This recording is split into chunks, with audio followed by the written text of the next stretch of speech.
नमस्कार दोस्तों, आज के एपिसोड में आपका स्वागत है। श्री झमटमल रोचोमल ब्रह्मखत्री, जयपुर।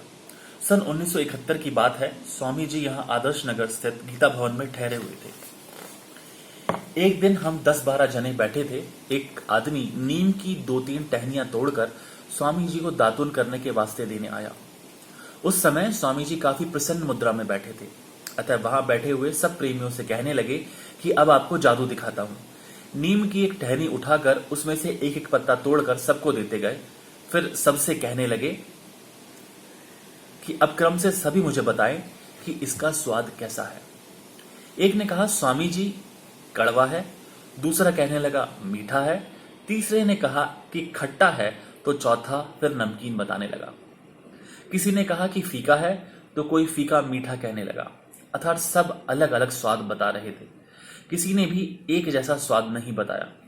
इस पर स्वामी जी कहने लगे कि ठीक है, जादू खत्म हुआ, अब सब अपने अपने घर जाओ। यह भी एक प्रकार का चमत्कार था। धन्यवाद।